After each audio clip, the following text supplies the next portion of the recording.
January 1954, Park Avenue, New York City. General Motors has just turned the Waldorf-Astoria into a stage for the Motorama. Standing on a lit turntable near the center of it all is a two-door station wagon with a Corvette nose, a fiberglass body, and a roofline so low it could pass for a sports car. The crowd doesn't yet know what to call it. They just know they definitely want one. Most concept cars die after the lights go out, disassembled, warehoused, or quietly crushed. Most station wagons die a slower death in driveways. But these 10 refuse to follow either path. They started as concepts, and they actually made it to production. One of them was bodied by Ghia in Turin, shipped to Cuba, survived Castro's revolution, and eventually sold at auction for $742,500. We'll get to that one just in a moment. Let's start the countdown. Number 10, 1958 Edsel, Bermuda. Ford spent 4 years and roughly $400 million convincing America that the Edsel would change everything. What almost nobody remembers is that the lineup included station wagons. The Bermuda was the top trim wagon, wood-grained flanks, a 361 cubic inch V8, and the Teletouch push-button transmission with gear selector buttons mounted in the steering wheel hub.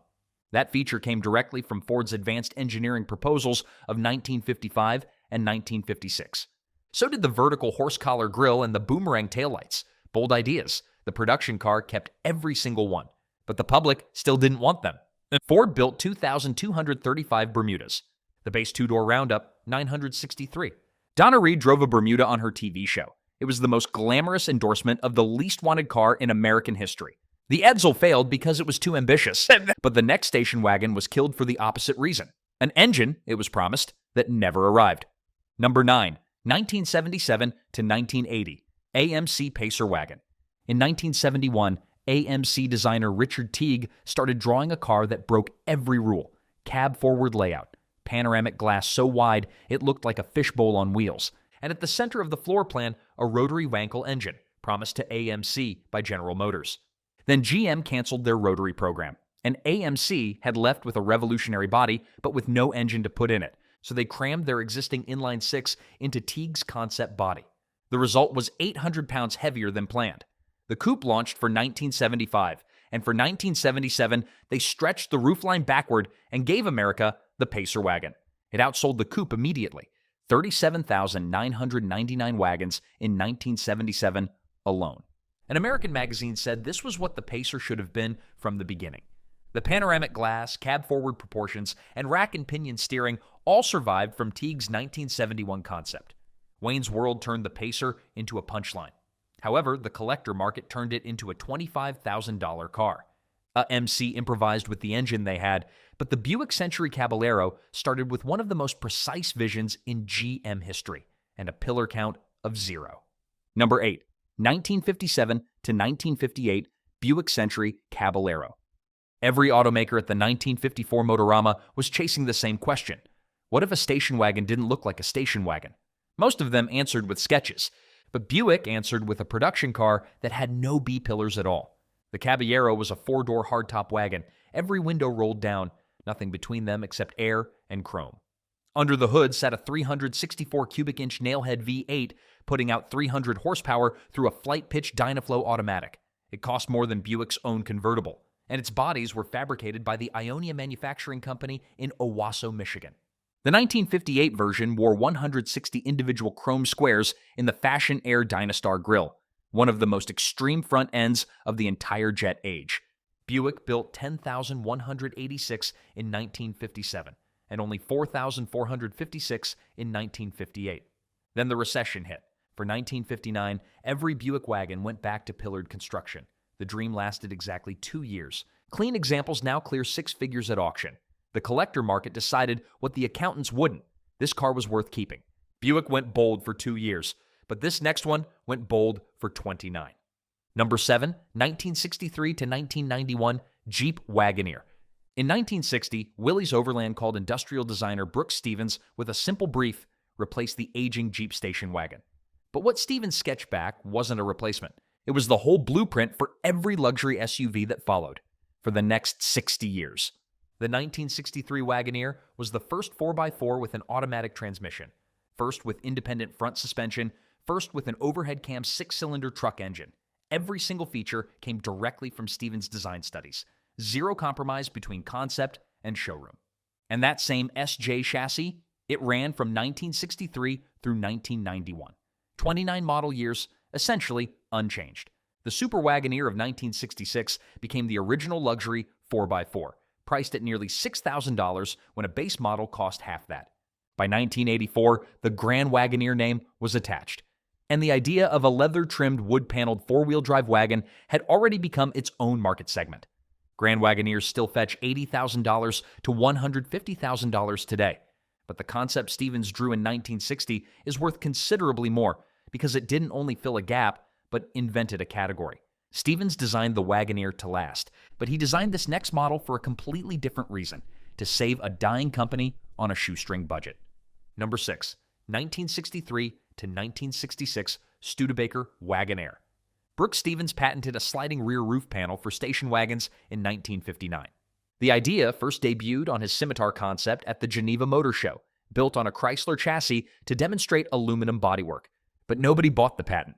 4 years later, Studebaker president Sherwood Egbert called Stevens needing a new model with effectively no tooling budget. So Stevens remembered his patent, dusted it off, and grafted the sliding roof onto the existing Lark wagon chassis. The Wagonaire's rear roof slid forward over a dropped headliner, opening the cargo area to the sky. Studebaker marketed it with photos of a refrigerator loaded upright. Movietone News ran 30 Daytona Wagonaires as mobile camera platforms, and roughly 19,000 were built across 4 model years before Studebaker closed for good in March 1966. But there was one problem: the roof leaked. Studebaker rushed in a fixed roof option just 2 months after launch, but the concept never fully escaped that one fatal flaw. And yet, 4 decades later, in 2004, GMC launched the Envoy XUV with a sliding rear roof and proudly called it a first. Studebaker had already done it 41 years earlier on a bankrupt company's leftover tooling. They were improvising with whatever parts they had left. But the next one, it didn't improvise. It started with Italy's finest coach builders and sent a single surviving car on a journey across 3 continents. Number 5, 1956, Chrysler Plainsman by Ghia transformed to the 1957 Forward Look Wagons. This is the car we mentioned in the intro, built by Ghia in Turin, finished in Palomino beige with a gold Texas Longhorn medallion on the hood and an interior upholstered in unborn calfskin. It debuted at the 1956 Chicago Auto Show as Chrysler's Idea Station wagon. Now, the Plainsman looked like pure theater, but it wasn't. 3 of its features were transplanted directly into Chrysler's all-new 1957 production wagons: the hidden spare tire tucked behind the right rear quarter panel, the rear-facing third-row observation seat, and the power retractable rear window, a feature that became a Mopar wagon staple for years afterward. Designer David E. Scott held the U.S. patent. Virgil Exner approved the proposal. Then the story takes a turn. As a Ghia-built Italian import, U.S. Customs required the car to leave the country within 18 months, so it went to Cuba in 1957. The owner died. Castro's revolution came, and somehow the car still escaped the island. It made its way to Australia, where it was converted to right-hand drive, then eventually back to California, where it was converted back. It is believed to be the only surviving concept wagon from the entire 1950s. In January 2020, it sold at Worldwide Auctioneers in Scottsdale for $742,500. The concept survived. The production features survived. The car itself, it survived everything. However, this next car influenced something even bigger than a single model year of Chrysler wagons. It influenced the entire minivan industry, starting with an idea Ford threw in the trash. Number 4, 1984 Dodge Caravan/Plymouth Voyager. In 1974, Hal Sperlich walked into Henry Ford II's office with drawings of a front-wheel drive family vehicle that fit through a standard garage door. Ford killed the project, then he fired Sperlich, and then he fired Lee Iacocca. Both men ended up at Chrysler. Sperlich brought his drawings. Iacocca brought the authority to actually approve them. The T-115 project was greenlit at the end of 1979 with a $500 million budget, funded partly by federal loan guarantees, and it finally launched in November 1983 as a 1984 model. Chrysler internally called it the Magic Wagon. The EPA officially classified it as a station wagon. It offered 42% more cargo space than a conventional wagon of similar dimensions. And its first-year sales? 209,895 units. The station wagon didn't slowly fade after that. It was erased, overnight. And Ford? Ford eventually built their own minivan, They called it the Aerostar. It was rear-wheel drive. The Caravan made the wagon obsolete by becoming one. And the next 3 cars on our list are exactly why that stings. Because GM was building concept wagons that should never have been killed. Number 3, 1964 to 1972 Oldsmobile Vista Cruiser. Inside GM's body development studio in the early 1960s, a designer named Pete Wozena had an idea most people told him wouldn't work. Raise the rear roof section of a station wagon by about 9 inches. Fill the extra height with fixed glass skylights over the second row passengers, and turn the whole rear cabin into a moving observation deck. Management actually approved it. The Vista Cruiser launched on February 4th, 1964 on an A-body intermediate chassis stretched from 115 to 120 inches. Buick got a version 2, the Sport Wagon. But the Chevelle and Pontiac Tempest wagons on the same platform, they didn't get the skylight treatment. This was Oldsmobile's showpiece alone. The raised roof design ran until 1972, and it wasn't the market that killed it. It was federal rollover safety standards. The Vista Cruiser name survived through 1977 on a flat-roof Cutlass wagon. Same badge, but a completely different car. That 70s show used a 1968 Vista Cruiser as the Foreman family car for the entire series.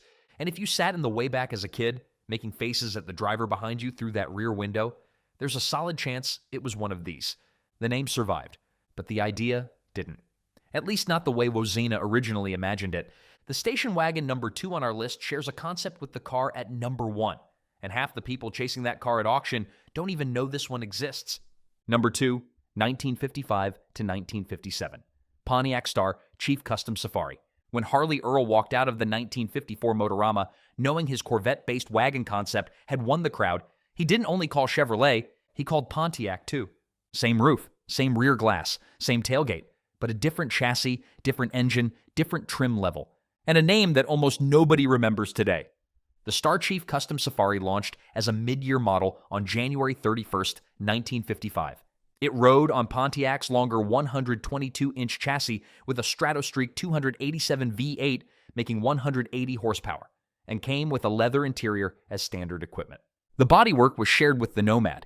Same forward-raked B-pillar, same hardtop greenhouse, but the Safari wore Pontiac chrome up front and Star Chief grade trim throughout. Pontiac built 3,760 in 1955, 4,042 in 1956, and only 1,294 in 1957. Total 2-door production across all 3 years, 9,094 cars, fewer than the Nomad, less famous, but arguably better finished. One Motorama concept producing 2 simultaneous production cars at 2 different divisions. That has almost never happened in the history of the automobile. The Nomad gets all the credit, but the Safari, it's the same car in a better suit, and they already know the car it shared a concept with. That car is number 1. Number 1, 1954. Corvette Nomad concept transformed to the 1955 to 1957 Chevrolet Bel Air Nomad. Back to where we started, January 1954. That lit turntable at the Waldorf-Astoria, a fiberglass wagon with a Corvette nose, an electrically retractable rear window, and a roofline so clean it made every other wagon in America look like a delivery truck. Harley Earl's team built 5 show cars, and the public reaction was so strong that Chevrolet ordered the design adapted for production before the Motorama tour had even ended. The 1955 Bel Air Nomad kept the forward-raked B-pillar, the ribbed chrome tailgate, and the hardtop-style greenhouse. The Corvette nose was gone. The fiberglass was gone. But the silhouette, the thing that stopped people on Park Avenue, that survived intact. Yeah. Chevrolet built 8,386 in 1955, 7,886 in 1956, and only 6,103 in 1957. Total run, approximately 22,897 cars. But the name didn't die with them. It moved to 4-door wagons from 1958 to 1961, then Chevelle-based wagons from 1968 to 1972. No other Motorama concept has ever spawned a production lineage that lasted 2 decades. A 1956 Nomad recently sold at auction for $341,000. 70 years after Harley Earl rolled it under the spotlights, the car is still winning. The station wagon never actually died. It just changed its name. The EPA classifies the Ghia EV6 as a small station wagon, but no manufacturer would dare put that word on a window sticker. The form was too practical to kill. And the name? Too uncool to keep. Every one of these 10 cars proved the same thing. The best ideas on an auto show stage are almost always killed by accountants, not by the public. The people who saw the Nomad at the Motorama wanted it immediately, and the people who sat in a Vista Cruisers way back, they still remember it. Which of these 10 should have gone further? Let me know in the comments, and please mention if, in the next video, you want to see the concepts that never made it to production at all. Production